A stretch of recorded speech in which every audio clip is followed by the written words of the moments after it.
one line's not enough. Thank you. No. So yeah, really, you're a One's- moderator. Okay. Okay. You know, Jim tells me that he was asked to be Rolling Stone's photographer before I was, Yeah, I was. and that he turned it down. I did. Yeah, you lie. No, I didn't. It's called revisionist. You're a historical revisionist. No, I was asked. Gleason asked me. I always But thought- Jan didn't. No, Gleason did. Yeah, well, Gleason, what did Gleason know? You know who died? Phil Elwood died. Are you kidding? Who? Phil Elwood. He died? Yeah. A couple Recently. weeks ago. Mike Phillips died too. Mike Of Phillips? Nikon? Yeah. Oh, What? At the party, I'm going to have a moment of silence for Mike, What the Bob fuck? McLeod from the Chronicle, Right. and Phil Elwood. What happened with Mike? Yeah, what happened Heart with Mike? attack or something. Whoa. That's scary, you know. You didn't hear Because that? No, that's I mean, our you know, whole history. when Epridge and I were Who together, was that? he actually, that was the first time I'd seen him in about 15 years. Mike Phillips was the Nikon rep for years and for- years for and years. 30 He 35 kept us years. going, man. I He didn't kept even- us All going, shoot right. Nikon? Yeah. And he'd loan us stuff, and he would give us stuff. Oh, and he'd loan you something. To me, it would be for 2 years. thank you. Yeah. No, fuck. What for me? He knew. still got it. Well, if I'd say I need this lens, and he'd go. I said, "Don't worry, man. I won't burn you." And he said, "I'm not even going to write this up." Yeah. Yeah. He was good about that. He was really a good guy. Was he working for Nikon at the end? Yeah. Living across the street from the Mitchell brothers. Yeah, that's where you've Yeah. been for years and Yeah, years been and at- years. He was, you know what? He was reclusive, and he would never even talk to people for about 5 or 6 years because he had this he had a back problem, Yeah. concurrent with a Wait. prescription drug problem. Because I know you guys are going to edit all this. Right. What's a prescription? You know drug what? problem? Should we get It means you can't get enough of the prescription drugs you need. No, you That's know the who problem. else? The Oxycontin. That's or the the- You problem. know who yeah. else? When Joe Ehrenreich owned Nikon, all of the guys who got their cameras busted in the South during the Civil Rights Movement, Ehrenreich and Marty Forscher either replaced them or fixed them for free. No kidding. Right. Yeah, What about your head when you got your now head that was busted? your own problem. Can you Nikon. unearth me from that ditch after they shoot me and bury me? But look at Nikon now. They've fallen from the heights. Oh yeah, They've discontinued all film cameras except for 2. yeah. What is that? Oh, look at Kodak. AGFA has gone out of business. Right. Ilford had to reorganize because they did a chapter, whatever, Right. Well, whatever Kurt it is was. printing on Ilford now. All my stuff's on Ilford. All my stuff's on Ilford now too. Yeah. But there was a period of time you couldn't even get it. Well, there's a French paper burger. Yeah. It's really nice That's if you can hard to get it. get. Yeah, That's that's hard the to get. problem. I know the guy that owns it in the United States, but the motherfucker has never got it. You know what? You almost have to go over and get a big bulk yourself and bring it back. Remember when the NFL outlawed kangaroo? You know, kangaroo was an endangered species, so Riddell couldn't make any more kangaroo skin shoes. And those are the best shoes for the receivers. So Bolitnikov went to Australia, Got some for himself. got some kangaroo, brought it back, said, "Here, fuck these guys. Wait, he Here's bring the my whole- kangaroo. Make my shoes." Yeah, he brought the whole That's it, kangaroo, right? Exactly. He brought back a live one. No. It's like Canseco when he started collecting Asian art and carved ivory. And I said, "What do you know about Asian art?" He goes, "Oh, I don't know anything." I said, "Carved ivory." I said, "It's a good thing you don't play for the A's anymore. La Russa's, you know, he's against that." And he said, "What do you mean?" I said, "Animal rights." I said, they have to kill the elephants for the ivory. And Canseco, and he straight up, he goes, "Don't worry. This ivory, these elephants are already dead." Serious.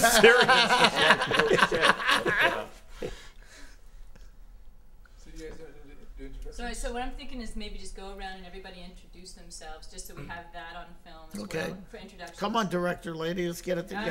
right, so starting with you, Mr. Marshall. Jim Marshall. That's it. Yeah, 70 years old. 70 years old in 2 days from today. Wow. And if we, I'm just going to interject. If y'all want to. And this is Baron Wolman. That's Michael Zagaris. That's Michael. I'm Baron. That's Baron. That's Jim. And how did you guys meet?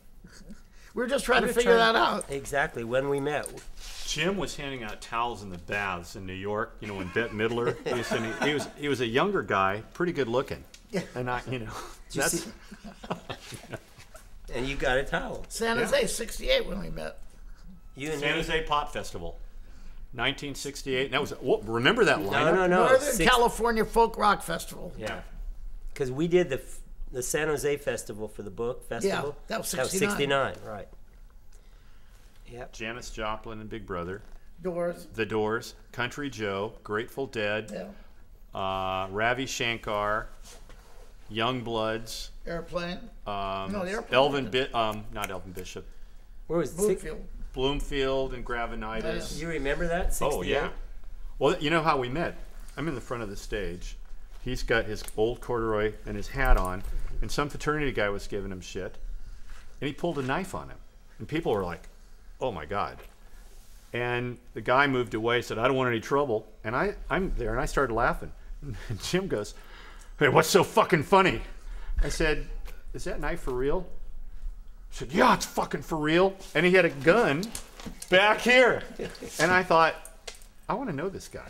I had a gun on me at Woodstock. I had a gun. Peace and love. Peace and love. In an ankle holster at Woodstock. Wow. PPK. Did you ever have to flash it? No. Is that back when you could actually carry it on the plane? Oh yeah. Yeah. You could get on the plane with that thing? Yeah. Also, I'll tell you another thing. When I did in '64, I went to see Toby Hilliard, who published a magazine called Ramparts, which Warren Hinkle. Yeah. I remember your cover Yeah. of the Stones, Ramparts, Jagger. But I did Your cover from the Which one? Ramparts when he had the hat. Oh. yeah. But I did the civil rights movement for Ramparts. I went down after the killing of Goodman, Cheney, and Schwerner. Right. And Toby flew me down first class. So I fly to New Orleans from here, then to New Orleans to Jackson, and I changed planes. In the plane in New Orleans, some guy comes up with the airline, says, "You'll have to get off the plane." Why? And I'm packing. I got a 45 on me. I go, "Why?" He goes, "Well, your ticket's not in order." I said, "You're full of shit. The ticket's in order." And, someone, and you're disturbing the passengers. I said, "The only person disturbing anybody is you, asshole. Now get out of my face. Or you guys going to have a hell of a lawsuit." So the pilot comes back, says, "Sir, can I just see your ticket?" I show him the ticket. "What's the problem?" To the security guy. End of story. When I got from New Orleans back, we went to Florida, then back to New York. We had the film process. The lawyer for Ramparts called up, Delta, and threatened to sue him, so the ticket was comp free and everything. I flew back to San Francisco first class free. Do you think he knew that you were going down south and you were probably A shit disturber. Yeah. The security guy did? The security guy cared? I think so. Oh yeah. And you know what? If you got off the plane there, who knows what would have happened Well, in New Orleans? got off because the plane in Jackson. I had a couple of bags. Old black porter comes up and goes, "Don't look like I'm talking to you, but they done give the license plate of your rent-a-car to the police." Yeah. So I go, "Thanks, man." So I'm driving to the COFO headquarters. There's the Council of Federated Organizations with SNCC, SCLC, NAACP, and anyway, all the four civil rights movements under the blanket organization of Council of Federated Organizations. It's on Lynch Street. Perfect. Yeah. Perfect. Fuck, man. Wow. So I just said, I got rid of that car that afternoon and got another car. So, yeah. Wow. But nobody ever hassled you down there? No, not much. Oh, sheriff, one time, I asked if I could take his picture. He goes, "Son, you can take one picture and then I don't want to see you." How long did you stay there? 5 days. They had Cheney's grave on an unmarked grave on a mountainside. It was just, they took me there blindfolded to photograph the grave. Who took you? The people that police? knew where it was, yeah. I remember they had the car outside the convention in Atlantic City in '64 because I don't know if they'd found the bodies yet, but they had the car that was all burned out and it was on the big display there. Well, I photographed Cheney's mom as the FBI were telling her they'd found her son. You were there? Yeah. That's amazing how, the juxtaposition, you doing that, you also shooting the drags, Yeah. and then going to New York and getting into the whole the whole rock and roll scene as it really just started to take off. And the jazz stuff. And the jazz thing. The jazz stuff too. Well, I mean, early Dylan stuff or the Coltrane. I mean, that's. Coltrane was the first major artist I ever photographed, and I think Miles photographed Miles in 1959, and scared the shit out of me. I asked him why he had a green trumpet. He goes, "Motherfucker, I didn't ask you why you got a black camera." Okay, so I back off, and for 6 years I do 2 album covers live for Columbia. Then when he played Winterland, first big gig for Bill, 66. Before he did Fillmore West, he played Winterland. I have a picture of Coltrane, a dye transfer. It wasn't a dye then, it was a Type C, of John at sunset in his backyard, and I matted it. What do you mean, yeah. And Miles is backstage surrounded by TV crews, just media all over the place. Hey, Miles, for you. Hey, Jim, he remembered my name. So I go, here's for you. He said, what is it, man? I'm busy. I go, it's for you, man. Welcome, here. Man, I'm busy, I said. I hand it to him. He takes it, and he opens it. And but just before that, everybody's like looking at me with daggers in their eyes, you know, like, get the fuck out of here, Marshall.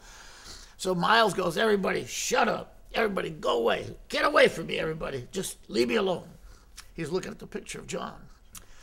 So I'm moving, man, you know. He goes, Jim, come here. He goes, you knew John like that? Because it's a really personal picture. And I go, yeah. He goes, why don't you ever take pictures of me like that? And kind of in his voice, I go, why don't you let me? And not from that day on, I could do anything I wanted with Miles, because he saw that John trusted me. Sure, sure. That's what Miles was all about. Then, he went through a lot of different evolutions. Well, I met John after he had been doing heroin, after he'd quit. Right. Yeah. You talking about Miles? Miles, because Miles, You did Miles. I got great along shot. with Miles. Yeah. I got along with Miles. I went up to his house when he was married to Betty Davis, or Yeah, on 60th Street? yeah, Yeah. in his place, and he was a good painter, you know. Yeah. He had all these paintings in his house, and then we got in the Ferrari. Yeah. Jesus, come on, Baron, we're going to the gym. He says, you are out of shape. He says, you got to get in the gym with me, into the ring with me. It's like, no, I don't think so, Miles. But he was a good guy. Yeah.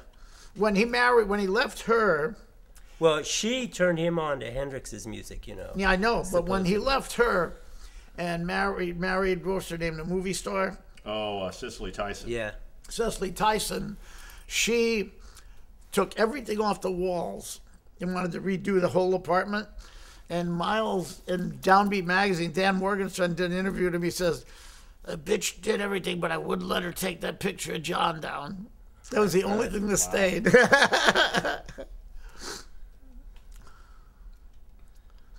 Yeah. Well, when you were doing all this, did you have any sense that at some point in time these pictures would be so important? No, I really didn't. No, I never thought of what I was doing as a job, but I didn't realize that, guys like us were documenting history. A part of our country's history We is had what no we were sense doing. of that, did we, though? No. I didn't have any sense No. of it. Did you? No. I didn't think much. I was documenting something. To me, I was living it. That was why. I'll tell you the truth. I didn't give a fuck about the photo end of it. To me, the camera was an entree to be there and to Right. become. If you can't be in the band, He might as if well you be have a camera, photographer. yeah, because then it's you, the band, the road manager, the dope dealer, a couple groupies, Yeah. and that's it. It and used you're to like be. It yeah, used well, to be yeah, that no, way. that's That's why he and I left, because you couldn't do it anymore. me too. Yeah. And in those days, there wasn't a lot of money. There was more money than I expected. It was the funny thing, because we'd shoot a picture for Rolling Stone, it'd appear in Rolling Stone, and I'd get a call from a record company. And Right. they'd say, can we use it in an ad? and they'd pay me more money than I'd ever gotten for a picture before, you know. Well, that's you because you were with Rolling Stone and you had that access. I mean, for me, there was very little money, but there was free travel, Right. free drugs, beautiful women, all the things that if you had money, you would have Right. spent it on anyway. And that was also kind of, you know. It was pretty nice. the But you allure. know, the cameras were our instruments. Yeah. That's what I tell people. Yeah. Like there's that one time I was shooting Hendrix, you know, that's the best photos I ever took of live photos, you know. And I tell people, Almost as good as mine, huh? no, but I never got as good as you. Just kind of got that in. I tried, never happened. But I tell people that there was something, I was on stage with Hendrix that day at the Fillmore, and I somehow got into what he was doing, and I could anticipate what he was going to do Yeah. before he did it. So I tell people, oh, he's playing his guitar and I'm playing the camera. You know, I know it sounds pretentious. Yeah, but it's not. but it isn't. Did you, when you shot, I mean, were you always straight when you shot? Yeah, well, hey, think about He's this. never gotten high in his life. No, but think about this. Even Jim, we had no autofocus. Right. We had no auto exposure. You had to constantly watch the lights changing, Yeah. right? You had to be on top of that machine, you know. Well, there were a few nights that we shot that we were on top of it, but we were really on top New of Year's it. Eve, Yeah. 67, 68 at Winterland. I shot 28 rolls of film all night, 3 frames. Came out. Came out 3 frames out of 28 rolls. I was on acid and coke and what the laughing gas. Did you try to? Did you, But did the you try to camera, fly? I was stoned out of my mind. I was seeing shit, but the camera wasn't. Too bad you didn't get pictures of that stuff you Remember were the last seeing. night at Fillmore West? Oh, I had. he's on the rafters. I was on. There was a thing with the film crew right over the stage. He climbed up there. Well, I'd climbed up there and I'd done a little mescaline, just sort of to put a nice, you know, like frost on the night. And somebody else gave me something else. And so I go up and you had to crawl across on this 2x4 beam. Yeah, Shit. I remember Fogarty had that green suit. yeah. And in the middle of shooting, I just like kind of forgot. And then I was like, at one point, I thought I could like fly down. I remember one of the sound guys started grabbing me. He goes, "What the fuck are Roll you up. doing?" And I looked down at him, and you were looking up, going, "I'm going, yeah." It was a night. Tom Donahue was there.